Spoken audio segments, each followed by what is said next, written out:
Hey everyone, welcome to the Vienna Whyte Roundtable Season 1, Episode 11. I'm your host, Millie Rouge, and today we have two amazing guests on today. Our first guest is Nina. Hi everyone, I'm Nina Mal. I'm a singer-songwriter / producer from Edmonton. Nice to meet you. Beautiful. And Marissa. Hi, if you've never met me before, I'm Marissa. I'm from the band Vienna Whyte, and I'm very happy to be here. Awesome. Thank you both for coming on today and being a part of our roundtable talk. We do have a bit of a discussion, a topic of the day we're going to jump into. But before we start, I actually want to talk about you both individually as artists. And I have a couple questions about some of the things I was researching on you guys, and just kind of I want to hear kind of your opinions about this. But I want to actually start with Nina, and then we'll jump into Marissa a little bit later. So Nina, can you tell us a little bit about kind of your current journey right now of where you're at in life before we kind of got isolated into our homes, kind of what you were doing right beforehand everything happened? Yeah, for sure. So I was working full-time Monday to Friday job. I still am. It's just kind of moved to the home for a little while. I was quite busy with some musical projects. I had been making headway working with with a fellow producer in Edmonton. Kind of put a halt on that for a little bit. But yeah, I'm still working on an upcoming couple of singles. It doesn't feel like all that much has changed, but yeah. it's definitely a shift. An adjustment, yeah. And you recently graduated as well. What did you graduate in? Yeah. So last year I graduated from the U of A in English and film studies. So. Oh, very cool. Oh, that's actually very interesting.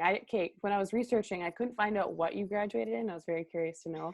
My guess was like, I bet you she's in like psychology or and I was trying to piece together from what I've met from you what I thought your major would be. Okay. But I'll take psychology as a compliment. I'm sure. I like the film studies though. It's very interesting. I'm kind of curious to know if you've ever considered going into music full time. Have you ever, before you went into film studies, did you ever consider doing kind of a full-time music journey rather than film studies per se? And if you kind of went through that, did you face any challenges trying to decide between going let's say to a music school or just going full on into music? Did you ever have that period of your life? Yeah, definitely. In high school, I had decided very, very last minute that I wanted to study. Well, so my minor was film and my major was actually English, because I had a very lovely English teacher who told me that I was good at writing essays, so kind of took that in. But yeah, I had been singing since I was a toddler, basically, and doing musical theater productions, choir, glee, everything to do with music possible at school.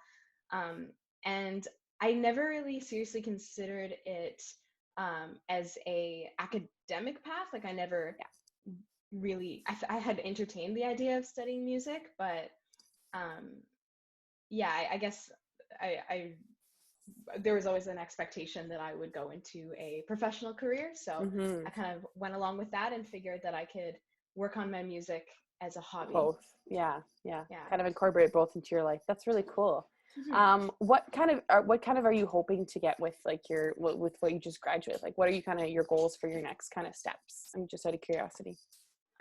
Well, I was actually just happy to get any job after graduation, but I've been working in marketing and digital marketing for almost a year now, and I really love it, actually. So I would love to stay in the kind of content writing, blogging, social media work that I'm doing right now. And I'm kind of weaving that in with my kind of music hustle too, because it's super helpful. Yeah, it's teaching me how to promote my stuff and how to be that's an important part of being a musical entrepreneur. And I imagine, because you're pretty good at English and writing in English, that you would be able to write yourself some pretty great grants on your own, which is an incredible skill to have, because I could never do that. I'd like to think so, yeah. Yeah, totally. And Marissa, that kind of tied me into, I wanted to ask you because you're kind of on the opposite spectrum because you went to school for music and you kind of had the opposite of Nina, where Nina was like, okay, I love music, but I want to treat it as like, I'll do it as well as doing my, like your major rate in English. So I'm curious to know like your thought process when you were just like finishing high school, because you were kind of like Nina, like you did the musical theater, you kind of, I think you said you were in a jazz choir, is that correct? Yeah, I was in like a concert band, jazz band thing. Yeah. So what was kind of your thought process? Like, I'm curious to know, because we kind of heard from Nina's what hers was and what yours was like right when you were during that high school period of, okay, I need to pick a college or a university. What was kind of your thought process when you were going through that? Well, it's funny because I wasn't planning on going into music just because I thought I wasn't really good at it. I sang for my entire life. Like almost every musician who's like, I sang since I was a little kid. So like we all do it.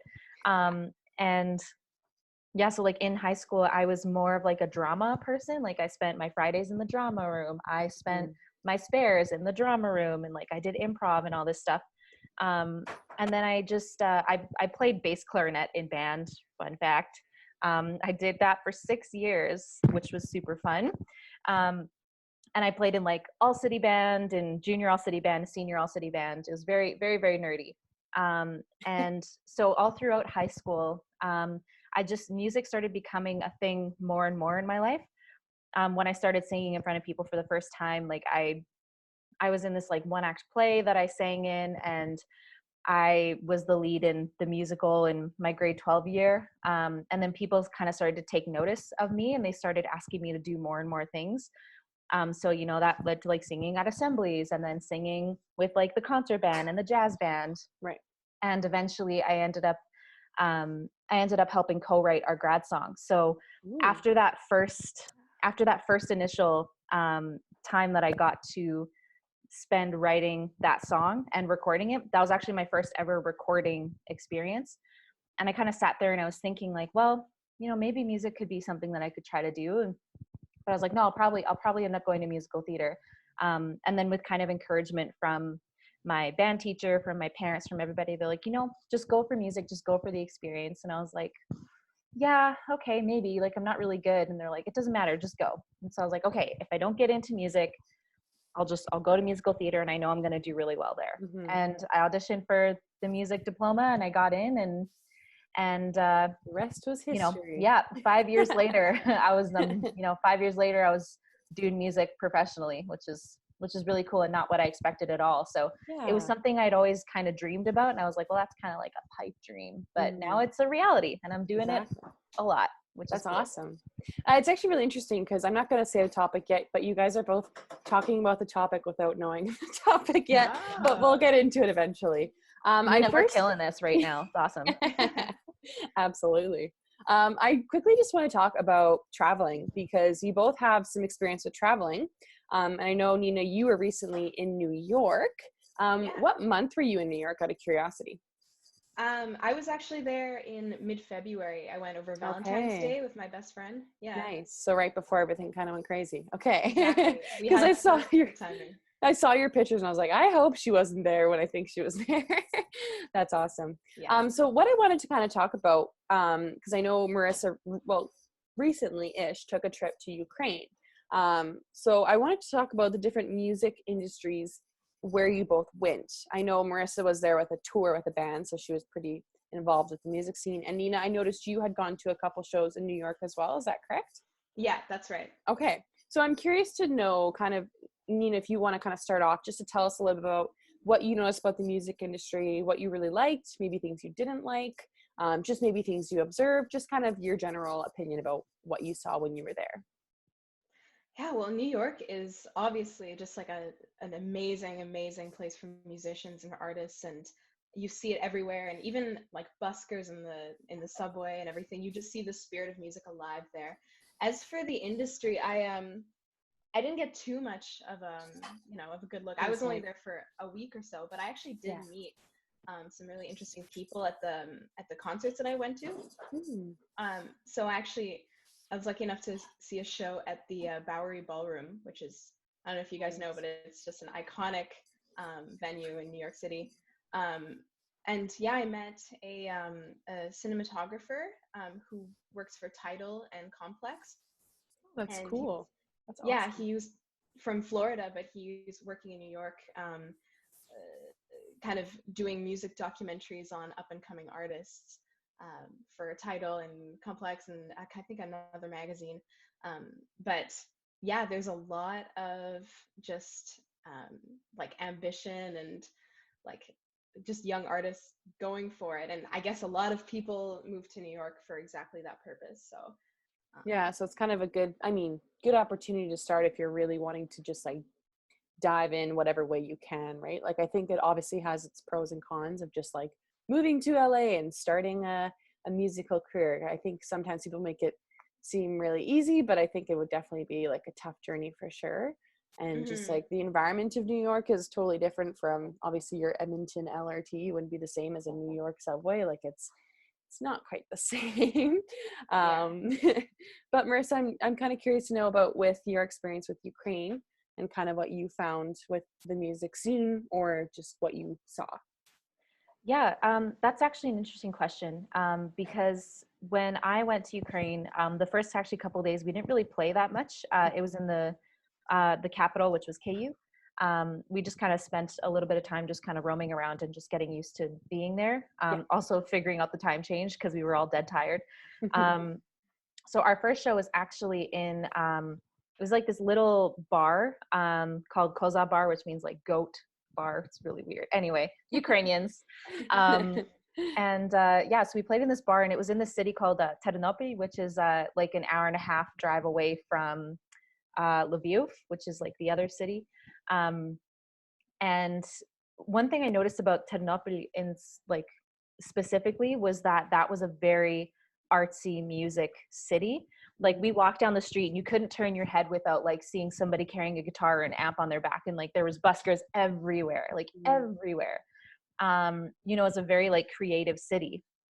And so when we played in this bar, we were like this, you know, little Canadian band who no one's ever heard of. We're like playing like folk songs that in kind of like a more modern way, to be fair. But we were just kind of sitting there and we were looking around. There's like about 10 people in the bar, and we're like, oh man, are people actually gonna like us if we play? And you know, so we started playing, and like people loved it. They went nuts.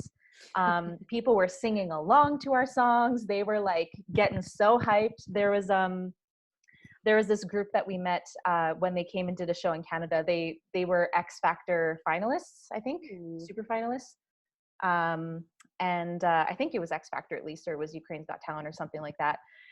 So we met them when they did a show here in Canada, and I ended up making them a promotional video for their show. So I talked to the man who brought them over, and I was like, hey, instead of paying me to make this promo video, can you like get them in with our band and we'll just like jam with them? And he was like, yeah, sure. So they came over and we jammed with them, and they're like, okay, well, when you're in Ukraine this summer, like tell us when your show is, we'll come see you. And they came to watch us, and then they had to like leave halfway through because there's a bunch of fans who saw them, so they're like signing Oh autographs my in the gosh, middle of our show. Wow. that's so cool. Yeah, it was really funny. And then they were our biggest hype men. They were building us up. It was amazing. So then by the end of the night, like the bar was packed, like shoulder to shoulder. People were singing at the top of their lungs. They were shouting, they were screaming. They asked for 3 encores, and so the reaction that we got was that people were really excited that we were this, you know, third generation band that was from Canada, and they're like, we can't believe that you still speak the language. We can't You're believe you're still supporting singing it. these songs. And Yeah. because they're used to like old grandmas with their accordion in the subway singing these songs, and like they're like, to hear a young band play these songs, it's incredible. And they loved us. They bought us like shots, they bought us rounds of beer, they bought us cheese plates. It was amazing. That's So yeah, awesome. the community was just like very supportive over there, and just like very like Very warm. tightly knit community. At least in my experience, it was really, really cool. Yeah, that's really cool. That's very interesting. I really love that. I mean, I recently went to France last summer, and I didn't see a whole lot of the music industry, but I did notice like the buskers. It's very interesting, just like the different touristy spots, and kind of just like I remember walking by. I was at the one monument, like the Sacre de Coeur, which is like one of the bigger ones. And we were just going to go look, and we walked down and we went to the kind of the main building, and I saw one of the buskers. And he was playing like an accordion, and he was playing La Vie en Rose, and I was like, oh, what a cool song, like so cute, so like so Paris, right, so France in my mind. And then I go and I'm like walking through everything, and then we walk back up like an hour later, and the same buskers is playing La Vie en Rose, and I'm like, wow, this guy is just milking it, like he is milking Edith Piaf, and I love it. Like he just no regrets. But I mean, with tourists, it's like you really want to play what they want to hear, right? So I feel like it's just an interesting contrast, like everywhere you go in every city, and depending kind of where you are, it's different, right? Yeah. Like, Yeah, I gotta say, if you want to see a lot of busking, I took a trip to Seoul, South Korea, a couple years ago, and wow, they're like, it's unbelievable. In this one student district, it's kind of like, I would equate it to Whyte Ave, but it's like a whole other level, because it's like, of course, yeah, like the shopping and entertainment kind of district by one of their main universities, and there are just dozens and dozens of buskers like lining the streets, and a lot of them have like massive speakers, and they're just singing their hearts out. And yeah, I've never seen so much live music going on at once. Totally. And Yeah, Marissa, did you want to add something? Oh yeah, no, I was going to say it's like, Edmonton's getting up there too, and it's, it's Whyte Ave buskers. And yeah, like same thing in Ukraine. It was like in the city of Lviv, there's this big square, and like you could walk down there at like 2:00 in the afternoon, and there's buskers on every corner. Like their songs would bleed into each other. So like you pass one person. I remember we passed one guy on a balcony playing saxophone. Like it was just like whatever. Yeah. Yeah, it's very inspiring to be in that kind of area, or just surrounded by people who just love music that much. Like-minded people. Yeah. Yeah. Totally. It's really beautiful, kind of magical to be in that area. Totally. And I was going to ask you about that, Nina, your last recent trip, like not your last, but your exchange program that you did. Because that's really interesting how you guys have really, like, I mean, I know, Marissa, you've explored different areas, but I find like the Europe culture and the Asian cultures are just the music they produce, and just like the openness, and how I just love that the people there that live there really like the culture and the music. And I kind of sometimes just wish Canada was, I mean, we like live music to an extent, but I just wish it was more of because we're such a like cold climate, you would think people would kind of like gravitate to pubs more, and there'd be more live music, and people would kind of appreciate it more because we have nothing else to do, because we're stuck in this winter season for so long. But I mean, everywhere has its different places, right? Yeah. So my kind of question for you both then is, how do you think traveling has changed your perspective on maybe music or writing? Has it made an influence? Do you find it doesn't really make an influence? Kind of, I'm curious to know your thoughts on that. Yeah, for me, I really get inspired when I travel, to write specifically. Like on a 6-hour train ride, I wrote a song called Train to Lviv, which I wrote in Ukraine. When I took a vacation to Hawaii with my parents, and I ended up writing a stupid little love song. It's super cheesy and I hate it, but I love it at the same time. It's like, I think when you're put into a different environment, that's not the norm for you. I think for me personally, it's really inspiring, and it helps me kind of get out of my own head a little bit, instead of writing about all the things I normally would write about. It kind of gives you a different perspective on just kind of like the world, and getting out of your bubble. And yeah, definitely. Yeah, I feel that a lot when I change, even a small change in environment just completely shifts my headspace, and unlocks things, and unlocks topics or kind of music that I would have never been able to access before. And like, even just seeing the way different cultures treat musical performance, I guess it's interesting that I've always thought, like, in the Western world, like, a lot of us think that to make music or to perform music, we need to be talented. Where in a lot of countries, that's not the case. Like, people just perform in their neighborhoods and their communities as a sort of, just as a way of, of social gathering, of community gathering. And it's so like wonderful. And I wish that, like you were saying, Millie, like, we need more of that in this kind of cold, right. I don't want to, like, I obviously love Canada, but it's kind of like a little closed off, a little distant, the way we behave sometimes. And That when I leave the country, I always I'm just treated with like this different kind of spirit around music and around like social like music making, I guess. Yeah, no, I totally agree, because I think it's not that we don't like music, or I just think a lot of Canadian culture is really focused on around different things like sports, which are enjoyable because it's, the winter season and whatnot. But I think yeah, whenever I've gone to Europe in the past, it's just such a culture of like food and music, and it just blends so well. And here our culture is kind of like, there's not a lot of art. I find even like just artists in general and film, and like there's obviously some great talented people, and I'm not saying like we don't have it, like we definitely do have it and people do love it, but I think I wish there was ways, and I wish I could know the way to really expand art into people's lives more. And and I think like even living in Alberta, for example, we have a lot of like country orientated music, which is interesting because a lot of country music, not all of it, but a lot of it's like sunshine and beers and having a good time. And I'm like, dude, we get sunshine for like 2 months. What are you talking about? Like, we don't get it that often. It's usually like snowing. And like, where's your songs about like hiking and, Jasper when it's snowing, like, but yeah, well, and that's actually, I was going to bring it up with Nina's point where and it kind of made me, your point, Nina, made me think of this phrase that I heard of music being a universal language. mm-hmm. And I think that's the reason why personally I love to travel and see all these different musicians and artists, kind of out on display. Mm-hmm. And I think it's because, it's not in a Western country, everyone, or not, I'm not going to generalize and say everybody, but most of the time people, speak English, and, they're used to a certain way of life, where in Europe, all the countries are so close together. You could go to Italy for breakfast, Yeah. So I think it's really cool that, with all the culture and the music, I think that's just like people's way of communicating. And, architecture is very similarly that way. Like, that's kind of how they express themselves. Especially if you don't speak the same language, like that's a way to kind of bring everybody together, which is why I think you have that sense of community over there, a little bit more tightly knit, funnily Mm-hmm. enough. Yeah, At least that's my opinion. Really interesting.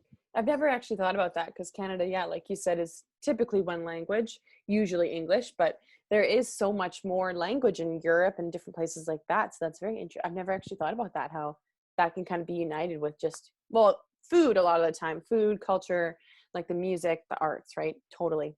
I want to jump into our topic of the day now. Thank you guys for telling me more about like your traveling experiences. I find it very cool. I could talk about like traveling for days, but we'll go to the topic of the day. So it's interesting that you guys both kind of brought this up just when you were talking about your kind of upbringings with music and how you got to where you are today. The topic I want to talk about is a good support system. So a good support system basically meaning like your fan base, your family, and your friends that have been supportive of your career as of so far. So I'm kind of curious to know what types of people have been the most supportive in your music career, and what have they done for you that maybe someone, compared to like your colleague hasn't done for you? Like, what kind of things would your support system, how have they shown your support specifically in your music career? I've been so lucky to have a supportive sister who, we're very close. She's 3 years older than me.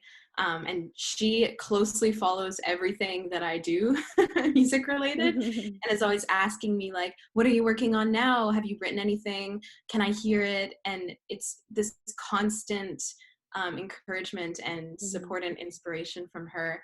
And she, she's a talented singer as well. And we've been, singing together our entire childhood. So she's been like 100% my number one fan and my number one supporter. That's awesome. What about you, Marissa? Yeah, I was also going to say like my family, my mom, my dad, and my brother specifically. Those are the three who are mostly closely knit in my music. My parents are more supportive in a way where they're like, whatever you need, like for your music video shoot, do you need some food? Like here, have some food. Like, and then my brother on the other side is more just like, okay, I have all these ideas of like how you can do this. He's like, okay, so you wrote this song, like how are you going to promote it? Like, what do you need help with? And he's just like, let me do all these things for you.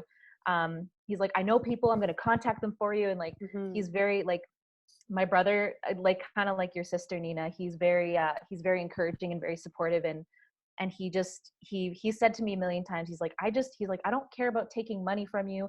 I don't want that. I just want to see you succeed, because it's just, he's like, I'm like the Will Smith meme where he's just like that's him. And yeah, my parents are just supportive and just being there for me, and, you know, buying my merch and sharing all my stuff all over their Facebook pages and Instagram. And, you know, just, yeah, that encouragement is really helpful, I find. Absolutely.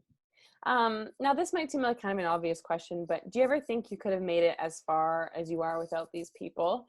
And if, let's say, for example, maybe you just moved to a different city and these people were not as close into your vicinity, what would have changed in your music career if you didn't have this support system? What do you think?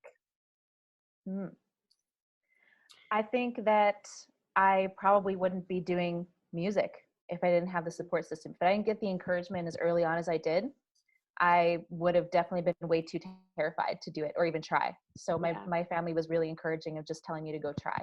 Okay. Totally the same for me, Marissa. Like I don't think I would have shared anything, published anything, kept on creating without people telling me to not be afraid. And it's less about, like getting ego strokes, like, oh, you're so good, like you're so talented, but more like, why not? Like, you have a creative drive, and sharing it with the world, there's no harm in it at all. And I just needed to hear that message. That's awesome. That's actually really cool. I love that message. Why not? Like, people don't think about that, but so many things in life you could say, why not? And I think it's really inspiring. Yeah. Well, half the time you tell yourself, you're like, well, what if it goes really bad? But then your family and support system on the other side is like, well, what if it goes well? And you're like, didn't think about that. Never even crossed my mind. Do you think an artist with a good support system, without a good support system, can still succeed and go far?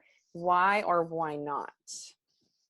Because I know with a lot of artists, they have to put a lot of sacrifices to get to that kind of level of fame. So I'm curious to know kind of what you guys think. Sorry. Yeah, I think everyone's so different, and a lot of people have like the intrinsic motivation to go, to share their art with the world and to keep creating.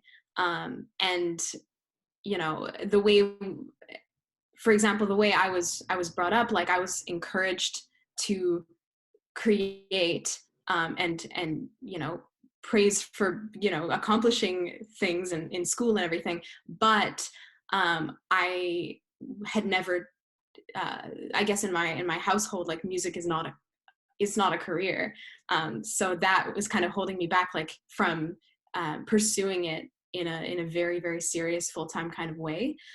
So psychology, environment, people's relationships with their families, those are all really big factors. And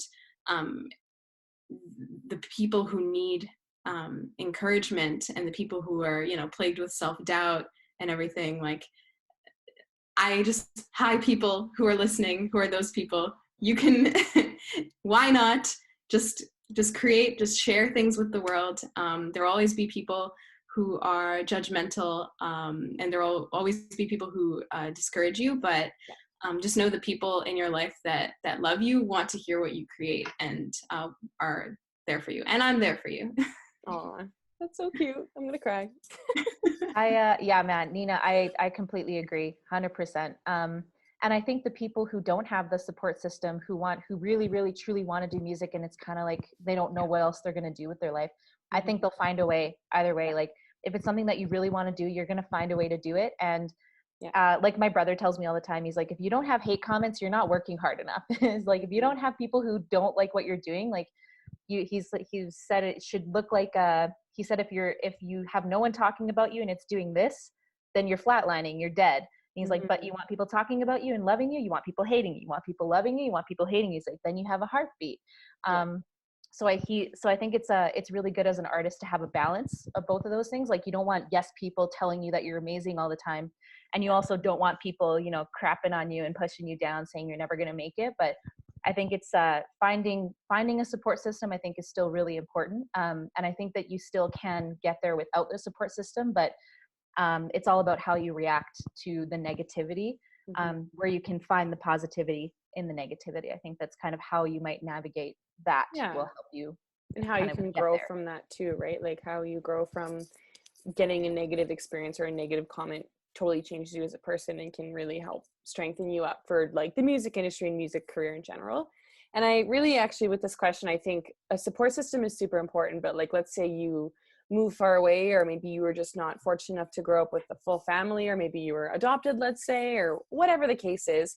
I think if you can't find the support system within, you know, your direct family, I think it's super important just to have it within yourself, of course. Like, I think if you can start with yourself as your foundational system, being like, I can do this, like, I'm fully capable, that I know I sound good, I can make it as far as I want, blah, blah, blah. I think starting there and then kind of working your way with other people. Like maybe you find a producer who just really believes in you, or you find a guitar player who really sees your vision, and or maybe you start a relationship and that person really likes your vision as well and wants to help you more with different things, right? Like I think, or you watch this video and hear us telling you that you can do it. Yeah, exactly, right?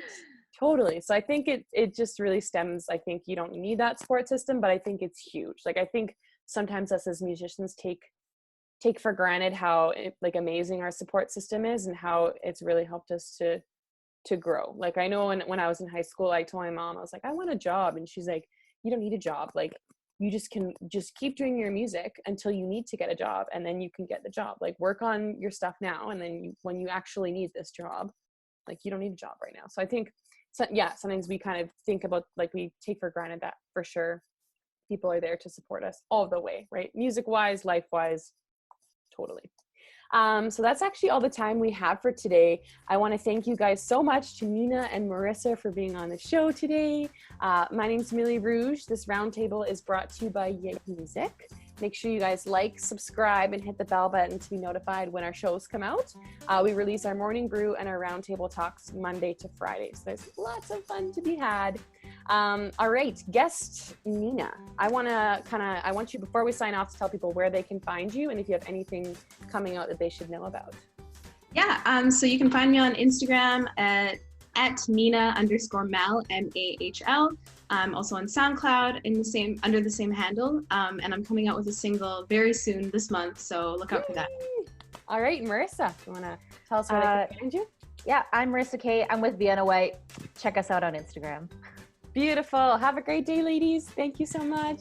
Bye. Thank you. Bye.